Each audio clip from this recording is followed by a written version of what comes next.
আসসালামু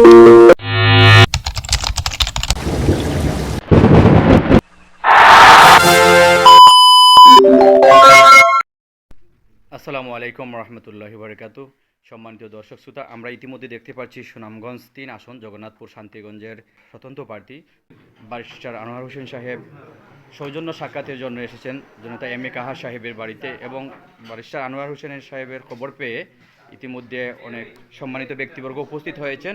আমরা দেখতে পাচ্ছি সম্মানিত দর্শক শ্রোতা, আমরা গুরুত্বপূর্ণ কিছু বক্তব্য নেব ব্যারিস্টার আনোয়ার সাহেবের এবং জনতা এম এ কাহা সাহেবের। প্রথমে বক্তব্য নিচ্ছি আমরা ব্যারিস্টার আনোয়ার সাহেবের। জগন্নাথপুর শান্তিগঞ্জের যে আপনি নির্বাচন করতে যাচ্ছেন, আপনি স্বতন্ত্র প্রার্থী হিসেবে এই পর্যন্ত কতটুকু সাপোর্ট পেয়েছেন মানুষের? স্বতন্ত্র প্রার্থী হিসাবে যতটুকু পাওয়ার কথা আমার মনে হয় আমি সবচেয়ে বেশি পেয়েছি। কারণ আমি এই পর্যন্ত এসে পৌঁছেছি, আমার মনে হয় শান্তিগঞ্জ এবং জগন্নাথপুরের যারা আছেন সম্মানিত ভোটাররা, তারা ব্যাপক সাপোর্ট দিয়েছেন এবং এখনও দিয়ে যাচ্ছেন। আগামীতে তো আরও হবে বলে আমি বিশ্বাস করি। যেভাবে কাজ চলছে এই গতিতেও যদি চলে, আগামীতে তো এই গতিটা ছাড়িয়ে যাবে। এই গতিতে চললেও আমরা আরও বেশি ভালো করতে পারবো আশা করি। আপনার যে আপনাকে যারা সাপোর্ট করেছেন তারা এই পর্যন্ত কতটুকু অগ্রসর হচ্ছেন আপনার মনে হয়? তারা একটা গতিতে চলছেন, এবং যেহেতু কালকে আমরা প্রতীক পাবো, সেই প্রতীক পাওয়ার ফলে আমাদের গতি আরও বাড়বে আমি বিশ্বাস করি। কারণ এতদিন আমরা যে ঘোরাফেরা করছি সেটা তো আমার নামে ঘোরাফেরা করতে হচ্ছে, শুধুমাত্র ব্যারিস্টার আনোয়ার হোসেন।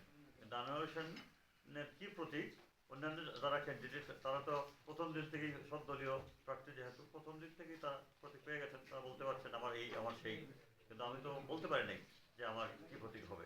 কালকে সেটা নিশ্চিত হয়ে যাবে, এবং সেটা নিশ্চিত হলে গতি আরও বাড়বে, তো সন্দেহ নাই। আমরা কতটুকু নিশ্চিত হতে পারি আপনার প্রতীক নিয়ে যে সবার ঘরে ঘরে আপনার প্রতীক পৌঁছে যাবে? এবং এটা ফুল নিশ্চিত হইতে পারেন, এটাই তো কাজ। এখন প্রতীক যেদিন পাবো, পরের দিন তো হয়তো আমার প্রিন্ট থেকে আসবে না, এর পরের দিন আশা করি আমরা হাতে পেয়ে যাবো।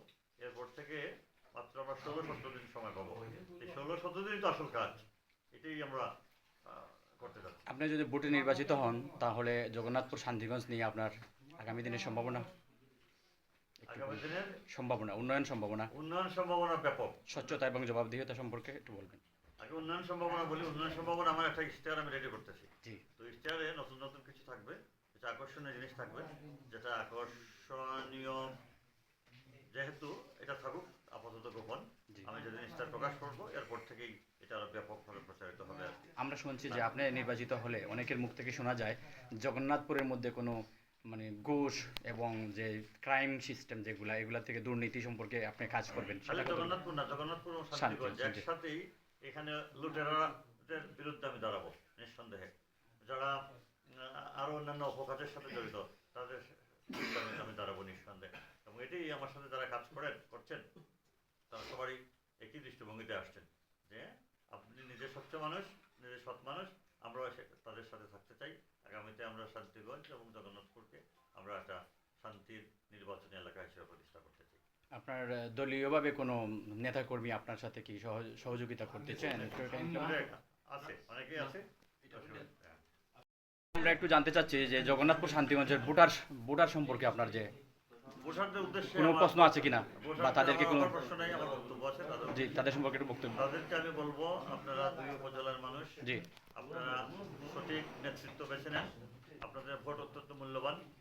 আপনারা কখনোই ভাববেন না ভোট একটা একজনের, এই একটা থেকে 100 হবে, একটা থেকেই 1000 হবে, 1 লক্ষ হবে। কাজেই একটা ভোট অত্যন্ত মূল্যবান। দেওয়ার আগে আপনি ভাবেন, আপনি চিন্তা করেন কোথায় ভোটটা প্রয়োগ করবেন। কারণ আপনার এই ভোট প্রয়োগের ফলে আপনি আগামী 5 বছরের নেতৃত্ব আপনি বেছে নিচ্ছেন, এবং ভোট ভুল জায়গায় দিয়ে আগামী 5 বছর আফসোস করলে হবে না। আপনি বন্দুকের গুলি ছোড়ার ফলে যদি আপনি আফসোস করেন, লাভ হবে না। ছোড়ার আগে আপনাকে চিন্তা করতে হবে, ভাবেন এবং সঠিক জায়গায় ভোট দেন।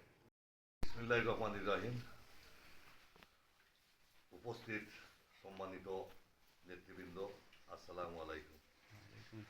বিশেষ করে আজকে এই যে আমাদের আগামী দিনে জগন্নাথপুর শান্তিগঞ্জের আশাপ্রাপ্ত আমাদের এমপি হিসাবে আনোয়ার সাহেব আজ সংক্ষিপ্ত সফরে আমার বাড়িতে আইসই, আমি তাদের যদি কৃতজ্ঞ, আমার অন্তরের অন্তঃস্থল থেকে ধন্যবাদ জানাই। এর সাথে আমাদের লোকেল যারা নেতৃবৃন্দ আইসেন, আমাদের আয়ান সাহ, এই ফয়েজ সাহ, এর বাদে এই যে আমার মামা লেবুরিয়া সহ আরও বিভিন্ন সংগঠনের নেতৃবৃন্দ যারা আপনারা কাছেও কৃতজ্ঞ। আর আজকে বেশি হওয়ার ক্ষমতা নাই, যেহেতু আমরা সবাই এখানে যে সময় আমরা নির্বাচনী প্রচারণা চালাইছিলাম, আমরা 6-7 জন ক্যান্ডিডেট আসলাম। আমরা কথা আছে এই যে আমরা ভালো একজন যোগ্য প্রার্থী, যেও আমরা জানেন যে আমরা দল আসলাম, আমরা ভালো ক্যান্ডিডেট দিলে আমরা মান্যা নিব, তাদের কাম করবো। লাস্ট মুহূর্তে আমরা ক্যান্ডিডেট বালা না পাওয়াতে আমরা সবাই মিললা আমরা কম্প্রোমাইজের মাধ্যমে আমাদের আনোয়ার সাহেবরে আমরা আগামী ক্যান্ডিডেট হিসাবে আমরা সবে একমত দিছি এবং তাদের পক্ষে আমরা চতুর্দিকে রাস্তাঘাটে মহল্লায় আমরা নির্বাচনী প্রচারণা চালাইয়া যাচ্ছি এবং নির্বাচন আগ পর্যন্ত আমরা চালাইয়া যাব। আশা করলাম এই জগন্নাথপুর শান্তিগঞ্জে আমরা বিজয় হব। আর বিজয় হওয়ার বাদে যেটা আপনি প্রশ্ন করছেন আমাদের আনোয়ার সাহেব গেছে, আমাদের দক্ষিণ সুনামগঞ্জ জগন্নাথপুর, আনোয়ার সাহেব একজন খুব ভালো মানুষ, বিজ্ঞ মানুষ, বালিস্টার মানুষ। আমার একই কথা ছিল যে আমাদের জগন্নাথপুর শান্তিগঞ্জ উন্নয়ন তো ধারাবাহিকভাবে হইব, যাহাতে আমরা একটা শান্তির এলাকা, এই দুইটা আসন নিয়ে আমরা খুবই শান্তি প্রিয় মানুষ, এখানে যাহাতে চুরি ডাকাতি লুটতরাই বাঘের টেন্ডারবাজি এটা থেকে আমরা বিরত থাকতাম। তা আশা করবো আনোয়ার সাহেব আইলে এইগুলো আমরা বাস্তবায়ন করতে পারবো।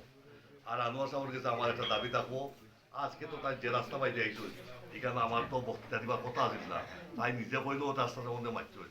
আমি অনুরোধ করবো এই যে আমার বাড়িতে চাইয়া, আমার এলাকার বাড়িতে চাইয়া, আমার জগন্নাথপুরের কিছু রাস্তাঘাট ইনশাআল্লাহ আপনি পাস করবা, এটা আমরা ওয়াদাবদ্ধ।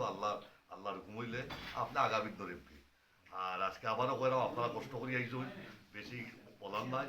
আপনারা সবাইকে ধন্যবাদ দিয়া আমার বক্তব্য আমি এখানে শেষ করছি। আল্লাহ হাফিজ, আসসালামু আলাইকুম।